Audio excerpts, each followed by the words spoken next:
Olá, nós iniciamos agora um estudo sobre os ramos do direito público. Sabendo quais são esses ramos do direito público, a gente compreende de uma forma melhor, de uma forma mais adequada, tudo aquilo que integra o direito público, a saber, o direito constitucional, o direito tributário, o direito penal, o direito processual, sem prejuízo de outros tantos, conforme nós vemos a seguir.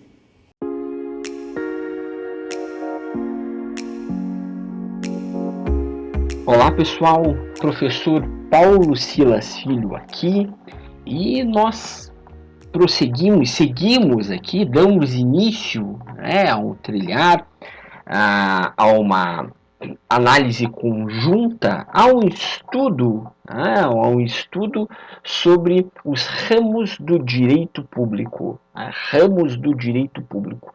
De que trata essa matéria?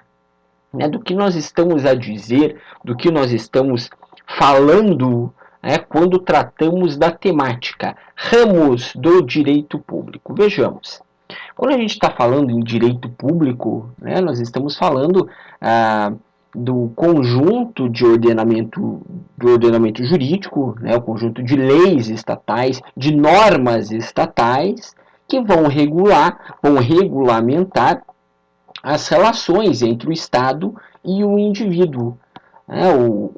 O Estado com E maiúsculo, que é um ente criado para estabelecer uma relação normativa para com relação à sociedade, a sociedade necessita de um Estado, a sociedade necessitando de um Estado para regulamentar as condutas, para ditar regras, para estabelecer normas, para prever proibições, ou seja, para dizer o que pode e não pode, a grosso modo.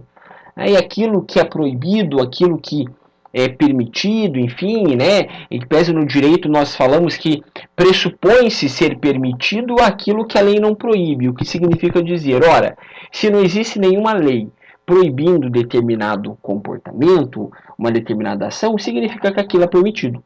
Parte isso do princípio. Que a lei vai fazer em algumas situações é regulamentar as condutas, os comportamentos dentro daquilo que não é proibido. A gente pode pensar que no exemplo de um contrato, não é proibido celebrar contratos, de modo que é permitido celebrar contratos.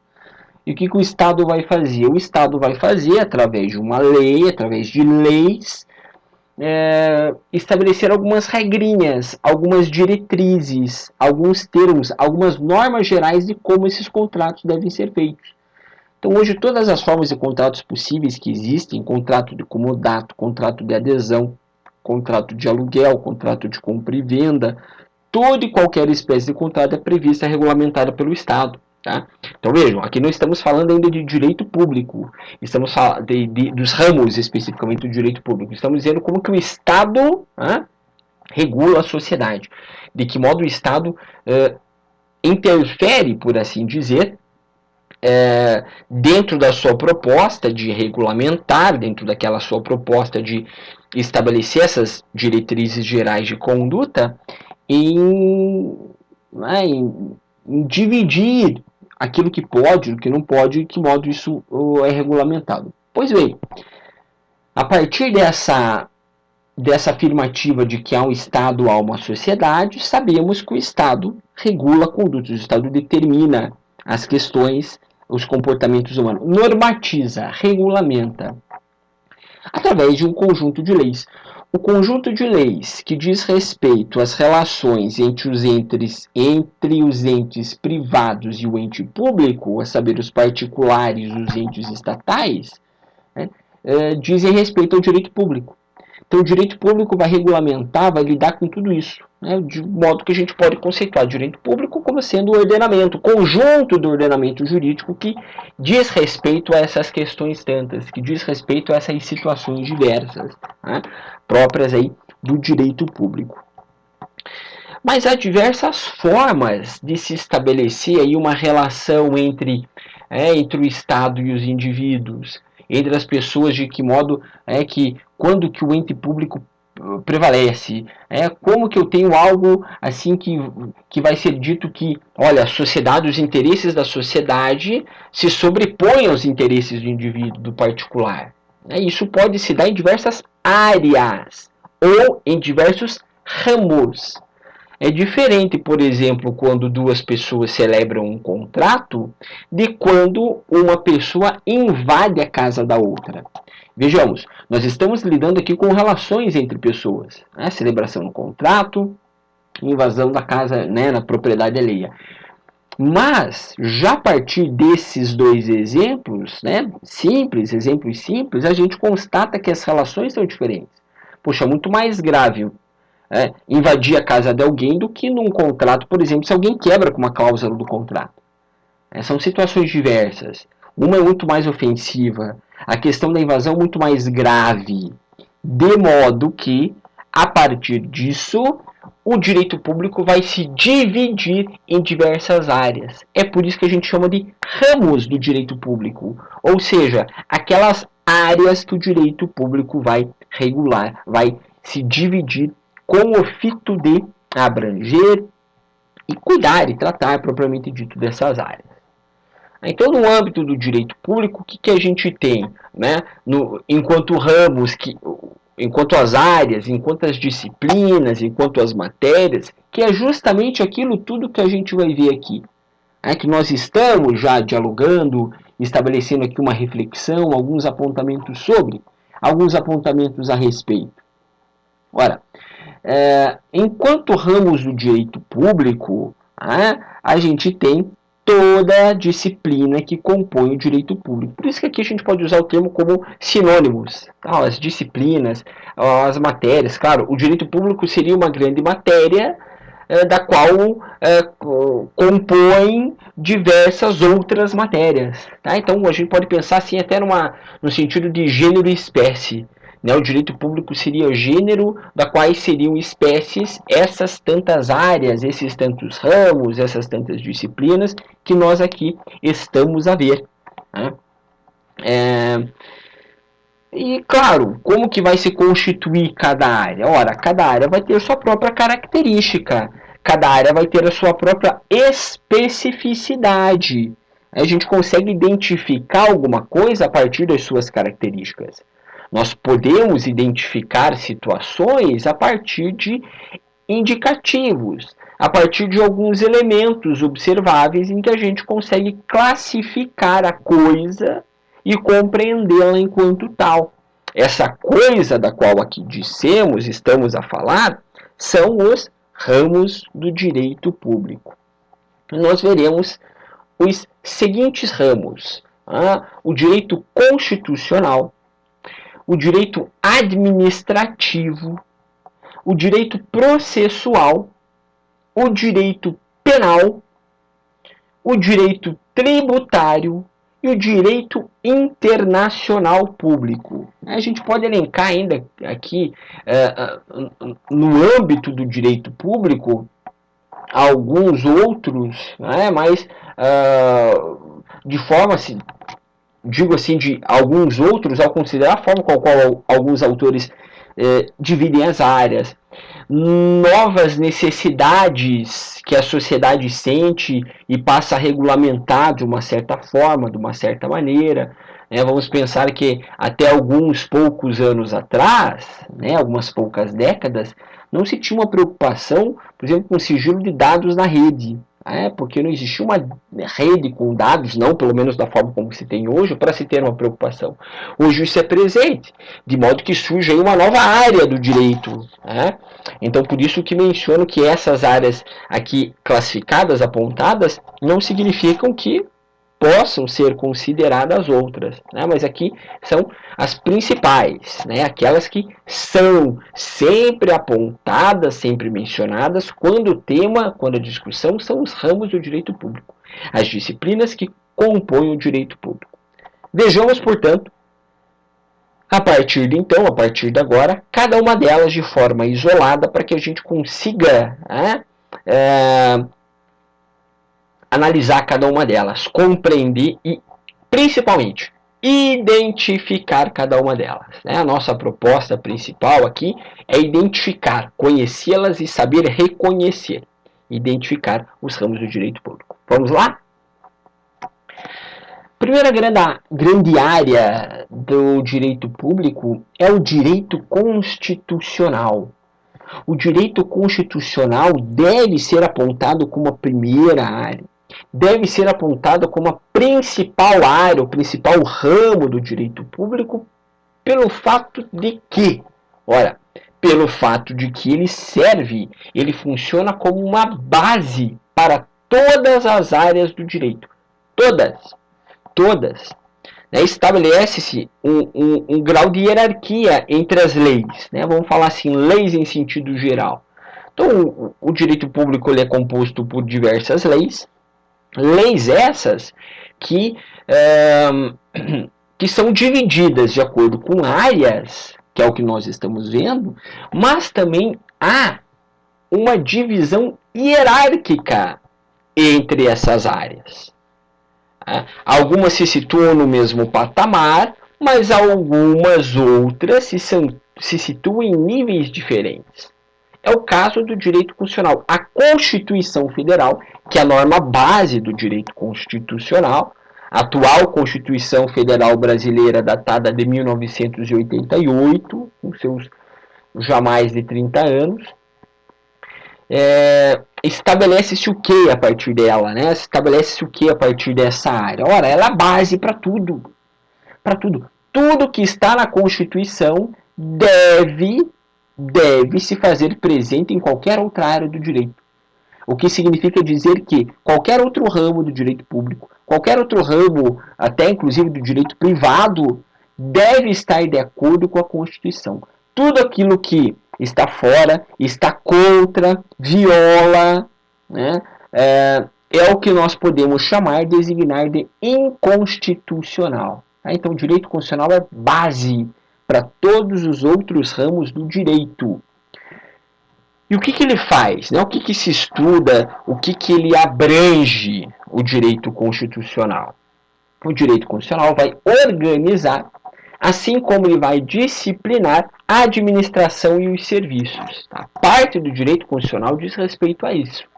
Como assim organizar e disciplinar a administração e serviços? Ora, porque a Constituição Federal ela também estrutura o Estado.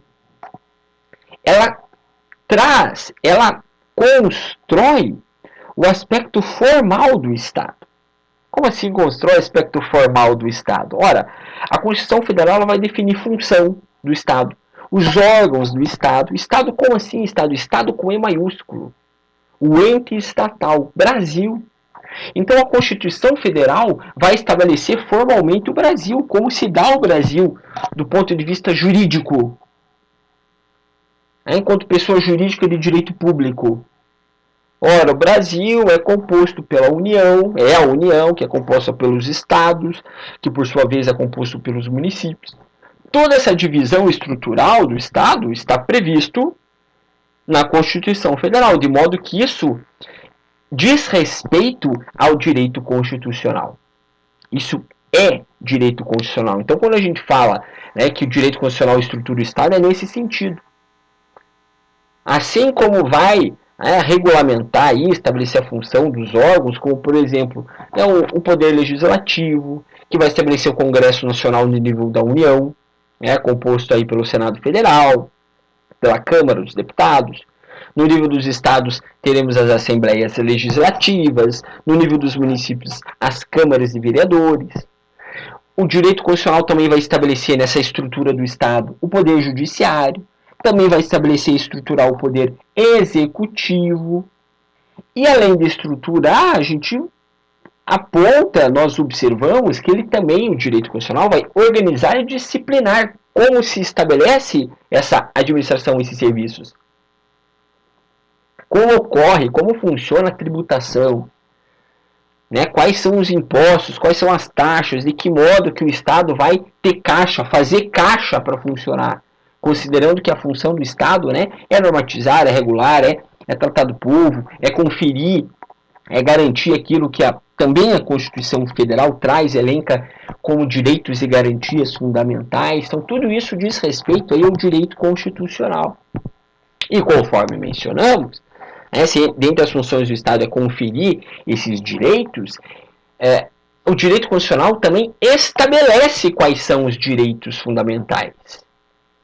A partir da própria Constituição Federal, lá no artigo 5º, em que nós teremos os direitos fundamentais individuais, na sequência os direitos sociais.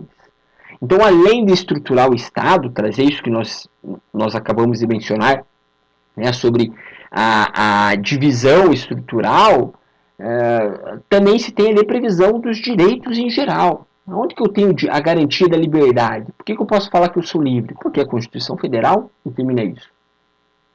Por que eu tenho direito à vida? Ora, direito à vida é um direito fundamental. Dignidade, o direito à propriedade, tudo aquilo que é elencado enquanto direito mínimo, como fosse uma espécie de mínimo existencial para o ser humano, para os indivíduos, para os sujeitos, isso é da alçada do direito constitucional, cuja base normativa se dá por meio da Constituição Federal. Também diz respeito ao direito constitucional a interpretação das normas jurídicas. Ora, dissemos há pouco que tudo aquilo que foge à Constituição, que está no sentido contrário, pode ser declarado como inconstitucional. Quando eu declaro, eu Estado, eu Poder Judiciário, declaro que uma determinada lei é inconstitucional porque ela viola a Constituição, porque ela está escrita, prevista no sentido contrário à Constituição, está se fazendo aqui uma interpretação de uma norma jurídica. E quem fornece, a área que fornece as bases para isso, da interpretação, também é o direito constitucional. Então percebamos, ela é a área mais importante do direito por ser a base, por estabelecer que toda a estrutura de chão a partir da qual as outras áreas do direito podem funcionar de forma harmoniosa. Então, tudo isso diz respeito ao direito constitucional. Outra área do direito público, outro ramo do direito público é o direito administrativo. O direito administrativo decorre ali também do direito constitucional, mas ele tem um foco. O foco é na administração pública. Enquanto o direito constitucional, conforme vimos, ele estrutura o Estado, divide as funções, como que se dá os órgãos públicos, seu funcionamento, o direito administrativo vai regulamentar a atividade daquelas pessoas que vão integrar a administração pública, que por sua vez é o Estado. Quando a gente fala em administração pública, estamos falando do quê? Dos entes estatais, dos órgãos do Estado.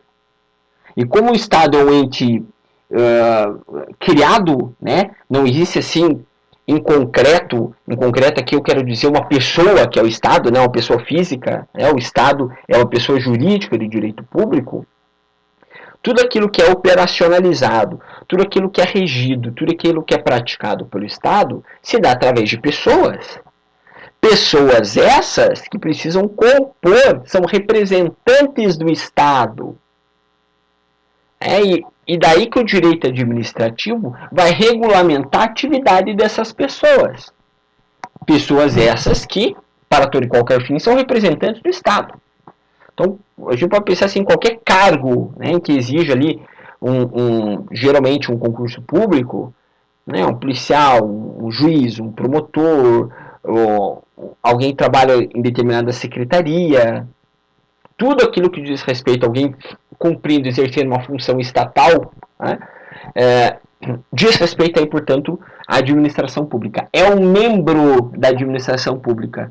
E o direito administrativo vai regulamentar a atividade desses integrantes. O que pode, o que não pode, como vai ingressar na carreira, o direito administrativo, lá quando a gente fala em concurso público. Quando eu falo em concurso público, isso diz respeito a direito administrativo. Porque o concurso público nada mais é, do ponto de vista jurídico, do que o cumprimento de uma formalidade necessária que o Estado estabelece para a contratação de pessoas que vão fazer, às vezes, um serviço de Estado. Isso é direito administrativo puro. Direito administrativo, portanto, que vai estruturar a dinâmica do Estado. É nesse sentido que se estabelece o direito administrativo. Então, ele vai regulamentar a organização interna dos órgãos da administração pública, né, como que se dá questão da carreira, o serviço, a divisão dos órgãos, estabelecer o que determinado funcionário público deve fazer, o exercício das suas funções, órgãos, agentes e serviços públicos, tudo diz respeito a direito administrativo. Serviço público, poxa, como que se estabelece lá um buraco, na rua que eu moro tem um buraco ali na rua, atrapalha, fura pneu, quebra roda, e o Estado tem que dar conta disso. Veja, quando a gente está falando do Estado tem que dar conta disso, isso é direito administrativo, porque isso é um serviço público, a prestação de todo e qualquer serviço público. Isso está situado no âmbito do direito administrativo, onde impera também a chamada supremacia do interesse público. A supremacia do interesse público é a regra no direito administrativo. Ou seja, por esse ramo do direito, parte do pressuposto de que vale mais o interesse público da comunidade, de todos, da sociedade, do que o direito individual de alguém. Então, quando num conflito, quando um choque de interesses entre um ente privado e um ente público no âmbito do direito administrativo, prevalecerá o interesse público, o direito administrativo, em decorrência de algo que pode ser estabelecido, lido, compreendido como um princípio da supremacia do interesse público. Tudo isso, portanto, diz respeito ao ramo do direito público, direito administrativo. Outra área do direito público é o direito processual. O direito processual, o que é o direito processual? Ele vai procedimentalizar o direito material. Como assim? Ora, se ele procedimentaliza o direito material, significa que na sua essência, na sua forma, como ele é regulado e como ele opera, ele é uma espécie de direito formal, justamente para distinguir do direito material. O direito material é a previsão de direitos, é previsão de regras, é previsão de proibições. Já no direito formal, que é o caso do direito processual, ele vai operacionalizar isso. Quando a gente tem lá, por exemplo, uma regra do direito penal em que é proibido o furto. Então tem um artigo lá do direito penal que vai dizer que furtar é crime. A previsão normativa, que é lá no artigo 155 do Código Penal, que diz subtrair para si ou para outro em coisa alheia móvel, isso lá do direito penal é constituído, é interpretado, entendido como fosse direito material. E a pessoa furta, o que faz? Tem que passar por um processo. Essa pessoa vai ser processada. Ela vai ter direito à defesa, vai ter que ter uma audiência, vai ter que ter um promotor acusando, vai ter que ter um juiz julgando. Toda essa forma de como esse processo vai acontecer constitui espécie de direito formal, que é aqui no nosso caso que estamos vendo, observando, o direito processual. Então, o processo, direito processual, percebamos, vem de processo. Decorre do termo processo. Então, é como o processo vai acontecer. Seja o processo civil, seja o processo penal, seja o processo tributário, enfim, qualquer espécie de processo, mesmo porque o processo pressupõe um agir jurisdicional. Quando há um conflito de um contrato, por exemplo, as partes podem resolver, os contratantes, o contratante e o contratado podem resolver por conta. Alguém deu quebra de contrato. O cara vai lá e paga por conta a multa. Ok, resolveu-se ali. Mas suponhamos que exista uma resistência e eles querem que alguém, esses contratantes, eles querem que alguém medie, decrete, analise e estabeleça uma decisão sobre aquele conflito. Isso só compete ao Estado. Isso só compete ao Estado. Competência estatal essa que é o que a gente chama aqui do direito processual, porque essa resolução desse conflito vai se estabelecer por meio de um processo. É via processo que os conflitos quando levados ao crivo do judiciário, são resolvidos.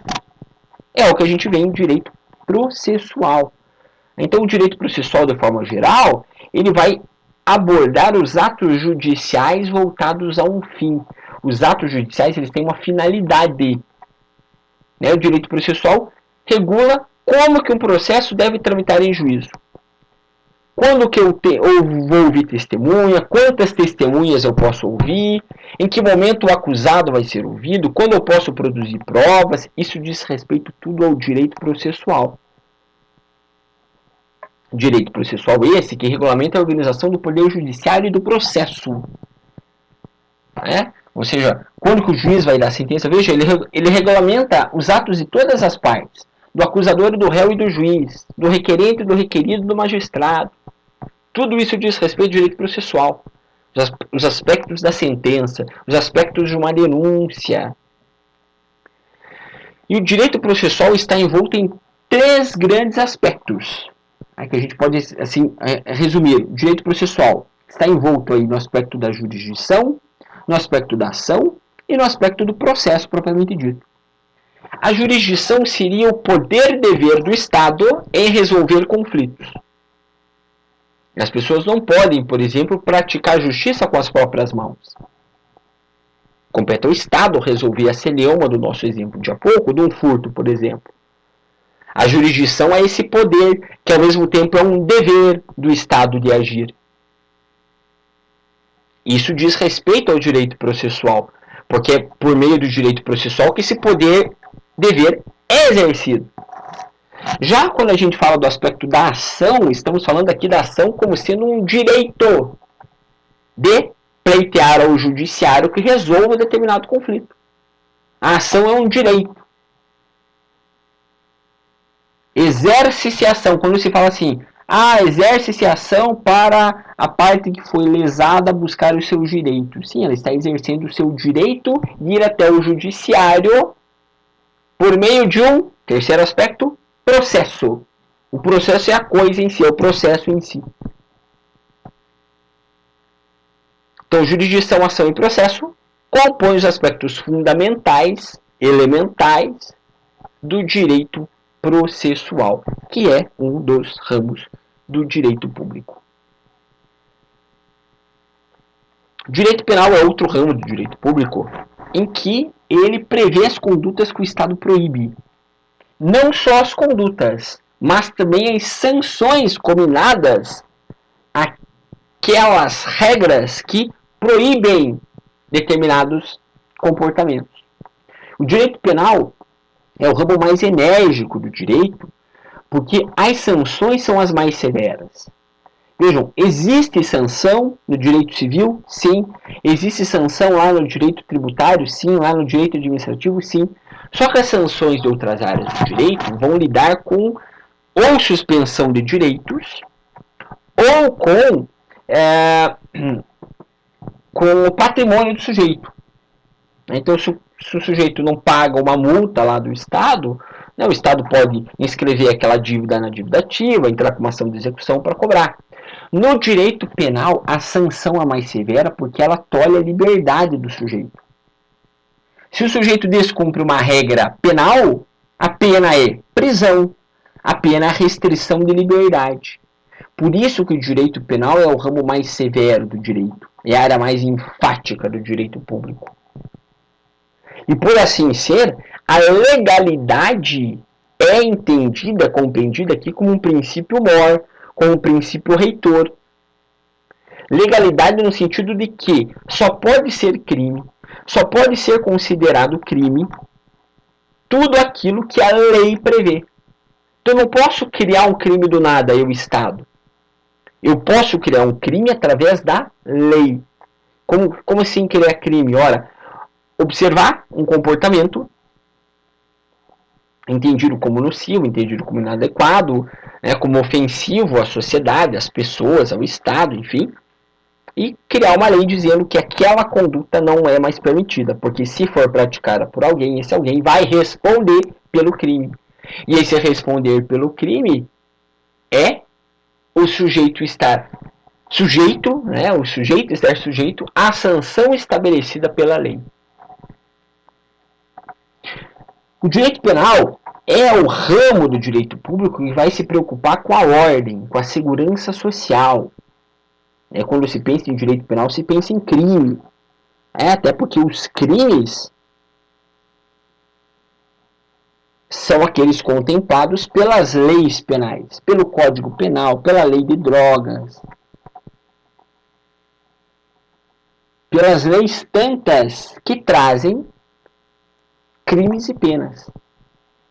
É por isso que o direito penal ele se volta, a sua preocupação, a sua finalidade, para a ordem e a segurança social. Se fosse para a gente compreender assim, o direito penal numa definição assim, bastante resumida, seria o conjunto de normas que se ocupam dos crimes. O direito penal como um todo, conjunto de normas que se ocupam dos crimes. Crimes esses, pelo princípio lá da legalidade, devem estar devidamente previstos em uma lei, dizendo qual que é a conduta e qual que é a penalidade.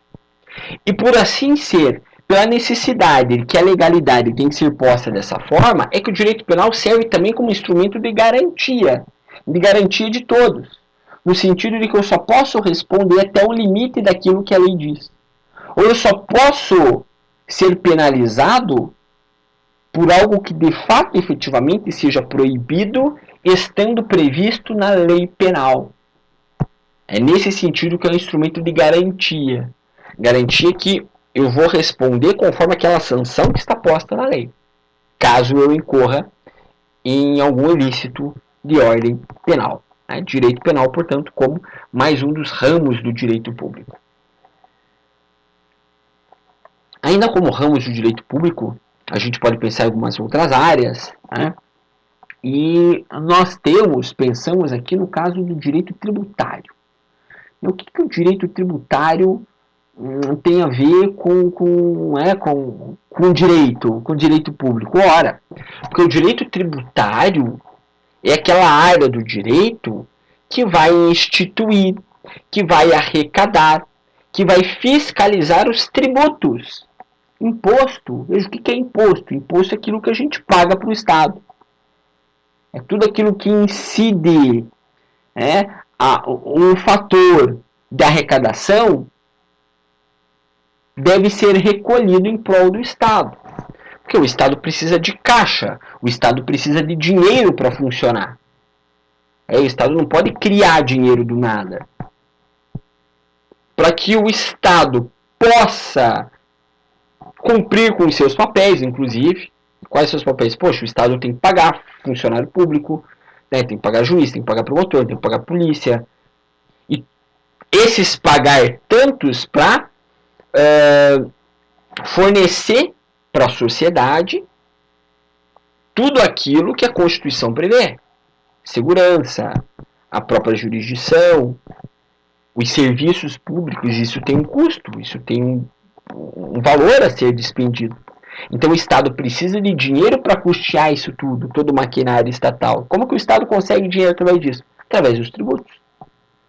Então há os tributos municipais, o caso do ISS, há os tributos estaduais, como é o caso do IPVA, e há os tributos federais, como é o caso do imposto de renda.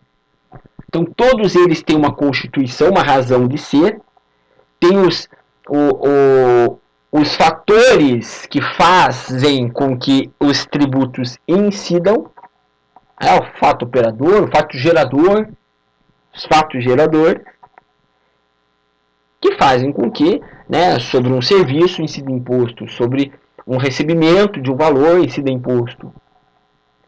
E também, por ser algo que toca no bolso, mexe com o bolso de todos os cidadãos, a legalidade é que funciona como princípio. Se igual lá no direito penal não pode se ter um crime do nada, sem base legal, no caso dos impostos, de igual modo. Eu tenho que ter uma lei prevendo aquele imposto. Tem que ter uma lei. Se tiver lei, essa é a base, essa é a regra, esse é o mínimo para que se possa falar em imposto. Então, tudo que vai dizer respeito aos tributos como um todo, de forma geral, forma de arrecadação, como que se fiscaliza, como que pode pagar, quando que incide, diz respeito ao Ramo do direito público, direito tributário. Também é ramo do direito público o direito internacional público. Percebamos, né? Tudo que a gente está vendo, está falando, diz respeito ao órgão interno. Né? Interno, assim, no sentido de dentro do Estado. Né? O direito penal brasileiro funciona dentro do Brasil. O direito tributário brasileiro funciona dentro do Brasil. Assim como o direito processual civil, o direito processual penal. Todos esses ramos do direito são próprios, são inerentes do Estado em que se situam. Brasil. Agora, quando a gente fala em direito internacional público, o próprio termo leva a algo a mais, internacional. Né? Passa das barreiras limítrofes brasileiras. O direito internacional público vai disciplinar todas as relações entre os estados soberanos. Que são os estados soberanos dos outros países, que assim são definidos e reconhecidos pela comunidade internacional. Então, há uma forma dessa relação se dar. Há um modo pelo qual essa relação se estabelece entre os países. Tem o Protocolo de Kyoto, Rio 92, alguns tratados, algumas convenções que são mais ou menos famosos, que muitos de nós conhecem, ou pelo menos já ouvimos falar, nem que seja lá, quando vimos alguma coisa na escola. Isso diz respeito ao quê? Direito internacional público.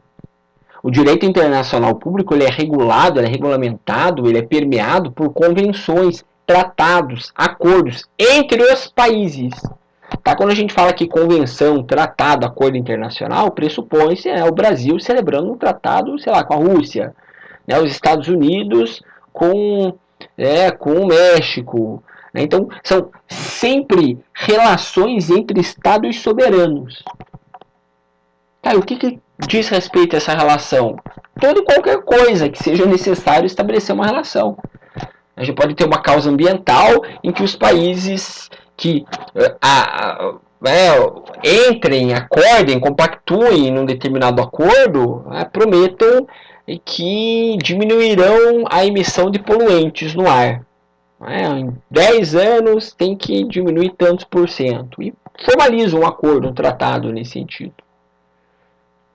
E por que precisa ser feito isso? Veja, isso diz respeito ao direito internacional público. Pelo fato de que a soberania de cada Estado é para com o seu próprio Estado. Então o Brasil regula aqui, o Brasil não tem poder de gerência na Colômbia. Mas eles podem combinar alguma coisa para unir esforços no mesmo sentido? Podem, através de convenções, através de tratados, através de acordos. É isso que vai dizer respeito ao direito internacional público. Todas essas formas, todos esses formatos aí de estabelecimento de relações entre estados soberanos. Portanto, o direito internacional público figura aqui como sendo mais uma dessas áreas do direito público, dos ramos do direito público. A gente pode ainda pensar, apontar como sendo ramos propriamente aí do direito público, o direito trabalhista e o direito eleitoral. Eles não se situam assim precisamente como ramos do direito público, talvez aqui o direito trabalhista, alguns autores, alguns estudiosos, juristas, vão elencar inclusive como sendo uma espécie de direito misto. Mas vejam, como o Estado regulamenta, é o Estado que regulamenta diretrizes mínimas de contratações, ele pode ser aqui compreendido como sendo um ramo do direito público. O direito trabalhista diz respeito ao quê? As relações de trabalho. Vai estabelecer de que modo deve se dar a relação entre empregado e empregador. Poxa, mas não tem a questão da livre contratação, a empresa não pode escolher pagar o que quer. Veja, pode, mas tem um limite para isso. Há livre contratação, sim, mas desde que isso, por exemplo, não seja em discriminação. Então há uma barreira do Estado, há a presença do Estado aí nessas relações. A empresa pode pagar um salário maior ou menor para um funcionário, desde que pague pelo menos o mínimo que o Estado determine que seja pago.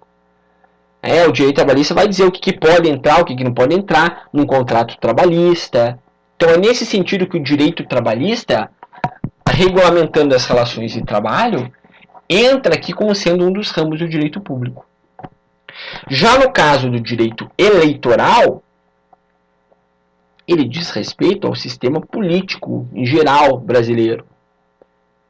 Existe um código eleitoral, existe uma lei que trata da questão de como se estabelece candidatura, o período das eleições, o tempo de propaganda política, como pode se formar alianças, enfim, tudo aquilo que diz respeito às eleições em geral, diz respeito ao direito eleitoral, que de uma maneira assim bastante transparente no sentido de ser facilmente constatável, observável, fazem parte do direito público. Porque é o Estado que tem que regulamentar como as eleições vão ocorrer, as regras de como isso pode ou deve se dar. É a razão pela qual o direito eleitoral também aparece, também aqui figura como sendo um dos ramos do direito público. Aqui, deixo para vocês o referencial que embasou a nossa abordagem, esse nosso encontro, essa nossa aula. Algumas obras que serviram como referencial e que ficam como dica, como sugestão de leitura para vocês, de leitura complementar, sem prejuízo dos estudos individuais, dos estudos coletivos e das leituras tantas outras que lhes forem úteis, lhes forem sugeridas ou lhes forem necessárias. Aqui o que a gente viu hoje foram alguns ramos do direito público. Desejo-vos bons estudos, deixando aqui o meu grande abraço. Olá, conforme nós vimos aqui, portanto, há questões tantas que dizem respeito, que integram o amplo universo do direito público. O direito público, ele possui as suas tantas divisões, as suas tantas compreensões, a partir das quais nós dividimos didaticamente em algumas classificações e algumas categorias para facilitar o nosso estudo, a nossa compreensão sobre a temática do direito público. Com certeza, para além daquilo que nós discutimos aqui hoje, vocês complementarão os estudos de vocês com as leituras indicadas, com as leituras complementares que vocês fazem por conta, em grupo, porque tenho certeza que vocês terão sucesso nos estudos de vocês.